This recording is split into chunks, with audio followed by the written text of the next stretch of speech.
Parcel যাচ্ছে, তাই তো? এটা কত? এই হচ্ছে দেখো দাদা সেই গোলাপের পাপড়ি দেয়া চিকেন চাপ চলে এসছে।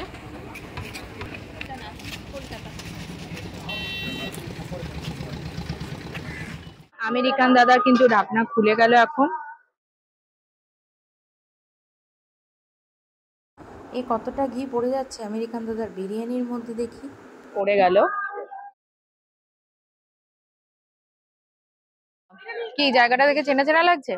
এই হচ্ছে আমেরিকান দাদার বিরিয়ানি, দেখে বুঝতেই পেরেছো। আর আমেরিকান দাদার বিরিয়ানিটা এখন কিছু বলার নেই, কিন্তু বেশ নতুন সুন্দর করে বসার জায়গাটা কিন্তু এখানে সেই চেনা জায়গা, সেই ভাইরাল বিরিয়ানির জায়গায় চলে এসেছি অবশ্যই আমেরিকান বিরিয়ানিতে। না না, আমেরিকাতে না, আমাদের হাবড়াতে।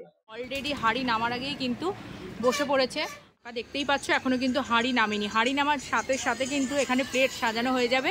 তোমরা ভিডিওটা দেখতে থাকো। আমাদের আমেরিকান দাদার বিরিয়ানি। আর জাস্ট তোমাদেরকে একটু দেখাই, এখানে ভিড়টা দেখো। এখানে কিন্তু সবাই কিন্তু লাইন দিয়ে বসে পড়েছে, অলরেডি কিন্তু পার্সেলও শুরু হয়ে গেছে। আর এদিকে কিন্তু রয়েছে আমেরিকান দাদার ফার্স্ট হাঁড়ি, যেটা কিন্তু অলরেডি হাফ শেষ হয়ে গেছে।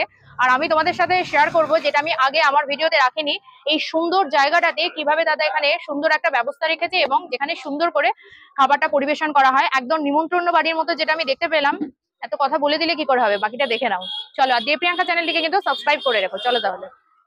আমেরিকান বিরিয়ানিটা ঠিক কোথায় এটা আমাদের অনেকেরই জানা আছে, তাও আরেকবার বলি, হাবড়া অশোকনগরী সেই ভাইরাল আমেরিকান দাদার ভাইরাল বিরিয়ানি। তবে সুন্দর করে হাঁড়ি কাটে। এটা কি চিকেন মাটন দুটোই আছে? মাটন। তবে এবারটা কিন্তু সেখানে গিয়ে এক নতুন অভিজ্ঞতার সম্মুখীন হলাম, যেটা আমি দেখলাম একদম নিমন্ত্রণ বাড়িতে অতিথিরা যেরকম পাত পেরে বসে অতিথি সেবা করে, মানে সেবা হয়, ঠিক সেরকমই একটা অভিজ্ঞতা হলো। চলো সেটাই তোমাদের ছোট্ট করে একটু শেয়ার করি। দেখলে কিন্তু অবশ্যই শেয়ার করে দিও ভিডিওটা, ভালো লাগলো। লাইন দিয়ে যে মানুষগুলো দাঁড়িয়ে আছে পার্সেল নেবে বলে, তাদেরকে কিন্তু পার্সেল দিয়ে যাচ্ছে। আর তোমাদের খাবারের জায়গাটাও অবশ্যই দেখাবো সেখানে। আর এর মধ্যেই কিন্তু প্লেট সাজানো শুরু হয়ে গেছে এই ভাইয়ের। দেখো এদিকে এই ভাই কিন্তু অনবরত খাবারের টেবিলের প্লেট সাজিয়ে যাচ্ছে। এবং তবে এটা দেখতে দেখতে চলো তোমাদেরকে টুক করে একটু দেখিয়ে দিই আমেরিকান দাদার রান্নার জায়গাটা, যেখানে ভাইরাল বিরিয়ানি তৈরি, অর্থাৎ যেখানে দম বিরিয়ানি তৈরি হচ্ছে। আমেরিকান দাদার বিরিয়ানিটা কিভাবে সাজানো হচ্ছে একটু দেখে নি। এটা কি কি গেছে ভাই এখনো অবধি? আলু।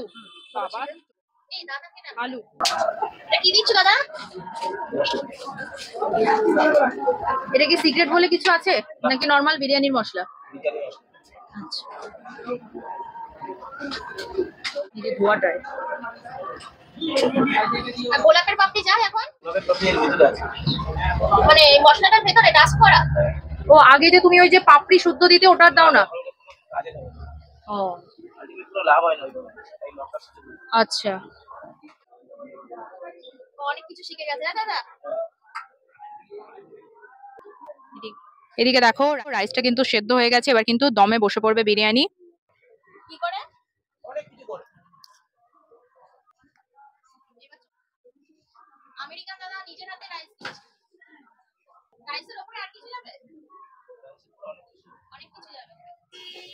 দীপঙ্কর, তুমি কি এখন বেশি করো না? এরাই কি করে? সবাই মিলেমিশে করো।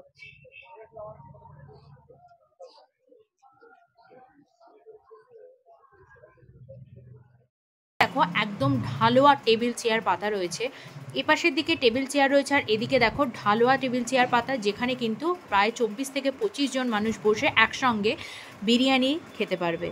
আর এই ভাইয়ের কথা তো তোমাদেরকে আগেই বললাম।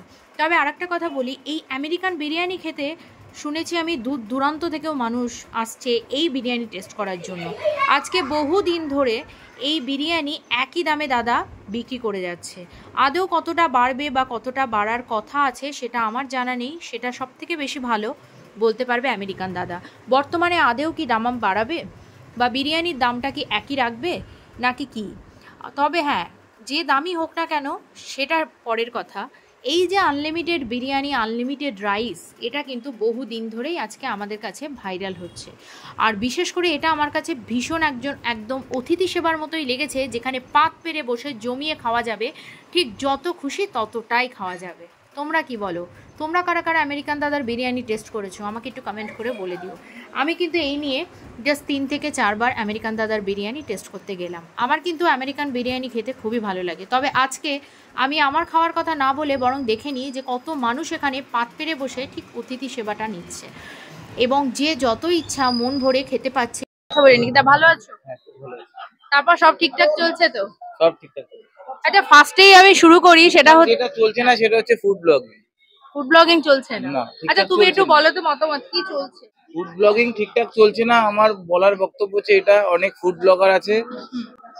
আমার ওপিনিয়ন হচ্ছে আমি যেই জিনিসটা কম বুঝি বা আমি যেই যেই প্রফেশনে আসছি, যারা আমার থেকে উপরে আছে, যারা দীর্ঘদিন কাজ করে আসছে, আমার উচিত তাদের কাছ থেকে শেখা। আর এখনকার যারা আসছে তারা তো শিখছে না।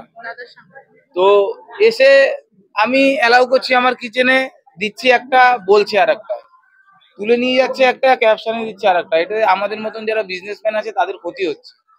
কারণ আমি কখনোই চাইবো না যে এই জিনিসটা আমি বিরিয়ানিতে দিই না সেই জিনিসটাকে মানে কোট করে কিছু বলা, আর কাস্টমাররা তার ইয়েতে বাজে বাজে কথা বলছে। তো এইগুলো হচ্ছে মানে শেখা উচিত আমার মনে হয়। আমি চিনি দিচ্ছি, তাহলে সেখানে বলার কি দরকার যে চিনির মতন কি দিচ্ছে। আচ্ছা, এটা তারপরে ফুড কালার নিয়ে, যেখানে ফুড কালার নিয়ে দিচ্ছি না সেইখানে গিয়ে বলছে যে এইসব মানে ক্যাপশনে দিয়ে দিচ্ছে। এগুলো ঠিক না। এগুলো না, এটুকু আমরা কিন্তু আজকে দেখেই ফার্স্ট তোমার হাড়ি খোলার সাথে সাথে আমি বললাম একটা কথা, যে কালার, ফুড কালার হোক বা যে কালারই হোক, তাহলে বিরিয়ানির কালারটা এটা হতো না। এটা যে কেউ দেখেই বুঝতে পারবে, আজকে অন্তত বুঝতে পারবে। কারণ যদি কোনো কালার মেশানো হতো সেটা অতি ডার্ক কালার থাকতো। দিচ্ছ। আরেকজন তো আছে, আমি যার কাছ দিয়ে আমি বিরিয়ানি নাকি তার কাছ থেকে বানানো শিখেছি এইসব ক্যাপশন দিয়ে, মানে তাদের ভিউজের জন্য তারা যা খুশি তাই করে যাচ্ছে। মানে এটা কে বললো, কাদের আমি নাম বিরিয়ানি? বলবো না। মানে তার কাছ থেকে তোমাদের সবাই মানে শিখেছো? তোমরা সবাইকে বলছি না, কিছু কিছু আছে যারা নিজেদের মানে স্বার্থ সিদ্ধির জন্য অনেক কিছু করে ফেলে, একটা উল্টো পাল্টা ক্যাপশন পর্যন্ত দিয়ে দেয়। এগুলো ঠিক তো কিচেনে অ্যালাউ করছি, তার কারণ কি আমি এমন কিছু দিচ্ছি না বা এমন কিছু মেশাচ্ছি না যাতে সেটা তোমরা দেখালে সেটা ক্ষতি হয়। কিন্তু সেই জিনিসটা তোমরা আমি দিচ্ছি না, যে জিনিসটা সেই জিনিসটাকে কোট করে তোমরা কথা বলছো। কি বলছি, আমাদের নিজেদের ভিউজের জন্য একটা কথা বললি, ক্যাপশনে লিখছি, অথচ ভিডিওটার মধ্যে তার কোনো ইয়ে নেই, তাহলে এগুলো দেওয়াটার মানেটা কি? সেটাই আমি বুঝতে পারছি না।